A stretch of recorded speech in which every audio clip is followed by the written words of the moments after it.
राधे महाराज जी, आज से 3 वर्ष पूर्व जीवन में एक भारी विपत्ति आई जिससे हम निकल नहीं पा रहे थे। फिर शिव जी की कृपा से आप हमारे जीवन में आए, उन्हीं की कृपा से आज हम आपके समक्ष बैठे हैं। महाराज जी, इस संसार में हर प्राणी के जन्म एवं मृत्यु की तिथि एवं समय विधाता ने पहले ही रच रखा है। फिर यदि कोई आत्महानि करता है तो बहुत इसे दुर्गति पाप होती है, क्यों मानते हैं? बहुत दुर्गति होती है। क्यों? क्योंकि आपका शरीर प्रयोग करने का अधिकार है, शरीर को नष्ट करने का अधिकार नहीं, ना भारतीय कानून में ना भागवतिक कानून में। आपको शरीर मिला है, ये सरकारी गाड़ी है, तुम्हारी नहीं है।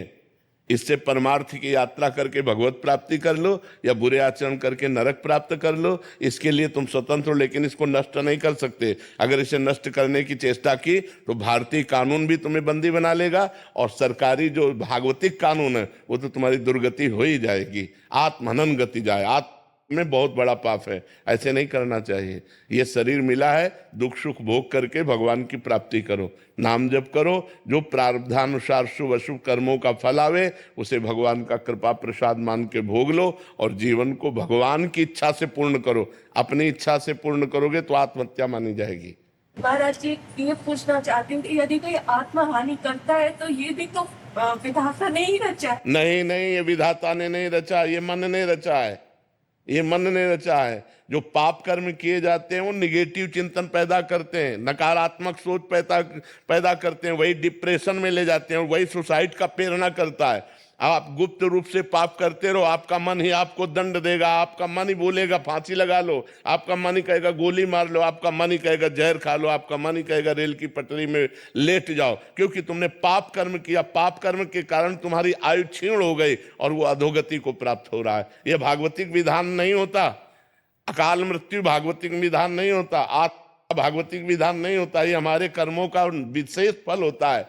कोई महान अपराध, महत अपराध बन गया जिससे आत्मा का योग लगा। लेकिन महाराज जी, यदि कोई खुद को बेगुनाह साबित करने के लिए कर लेता है, उसका पूर्व पाप है। ऐसा नहीं, बेगुनाह साबित करने के लिए हम आत्महत्या नहीं कर सकते। बेगुनाह साबित करने के लिए हमने अपना प्रयास किया, इसके बाद अगर हमें दंड मिलता है तो उस पाप का दंड मिलता है जिसका हमने भोग नहीं भोगा। कोई गुप्त पाप है और वो पूर्व का पाप, अभी हम अपराधी नहीं हैं लेकिन मुझे सजा मिल रही है तो मेरे पाप का ही फल भोगने को मिल रहा है, अन्य नहीं। मुझे चाहिए आत्महत्या ना करके उस दंड को स्वीकार करके हम भोग लें, चाहे भले फांसी क्यों ना मिले, तो हमारा पूर्व का सारा पाप नष्ट हो जाएगा, हमें भगवान की कृपा प्राप्त होगी। हमें आत्महत्या करने का अधिकार कदापि नहीं, किसी भी परिस्थिति में नहीं है। शास्त्र ऐसी आज्ञा नहीं करते, नहीं, कदापि नहीं। अगर आप निर्दोष हैं और फिर आपको सजा मिलती है, आपको दंड मिलता है, तो आपके उस पाप का फल है जो कोई पाप नहीं जानता। आपने वो पाप किया और कोई जानता नहीं, उसकी कोई प्रायश्चित नहीं, उसकी कोई सजा नहीं, वो पाप आकर के आपको यहां निर्दोष स्थिति में दंड प्रदान कर रहा है। एक हम आपको कथा सुनाते हैं, प्रगट की है, उसे कथानक रूप में कहा गया। एक स्वर्णकार था, वो बहुत बेईमानी से सोने का काम करता था, मिलावट करके असली सोना रख लेना और नकली बना करके देना, ऐसा। और 2 राजकीय कर्मचारी आते थे उसके यहाँ, पुलिस वाले, वहीं रात्रि में सोते खाते पीते, गश्त लगाने वाले जो होते हैं। धीरे धीरे मित्रता हुई और धीरे धीरे सारी पोल हो जान गए स्वर्णकार की, और सब पता चलने लगा कि इतनी संपत्ति इसके पास है।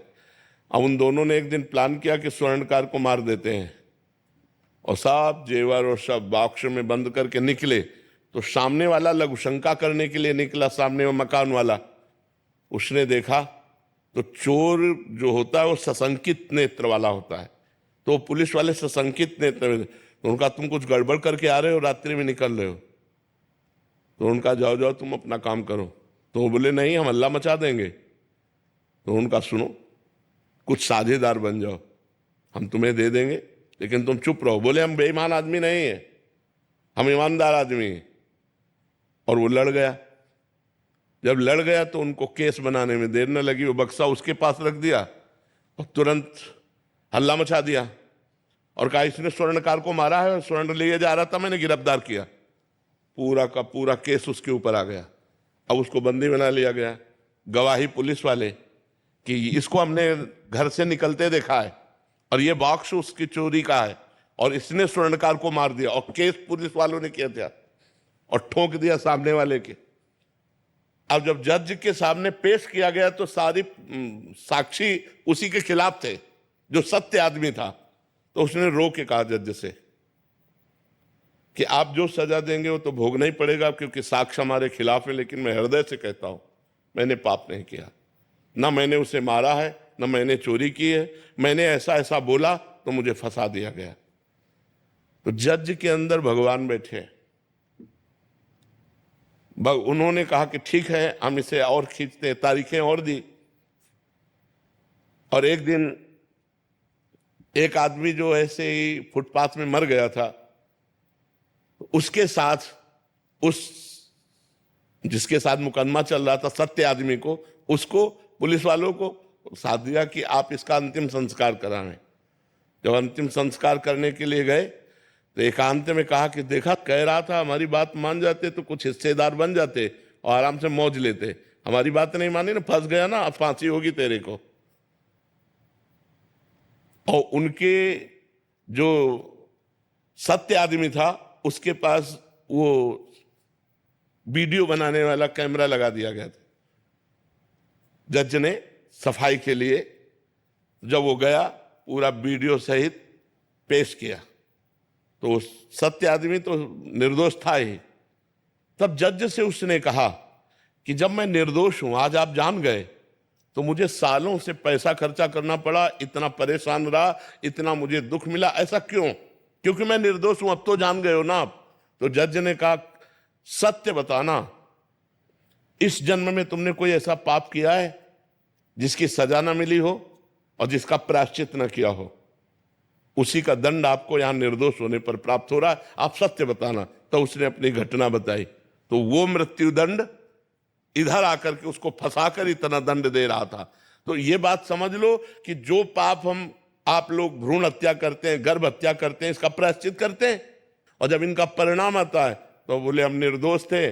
जो आप पाप करोगे उसका दंड भोगना पड़ेगा, आज नहीं तो कल, और ऐसी जगह भोगना पड़ेगा जहां आपने पाप नहीं किया।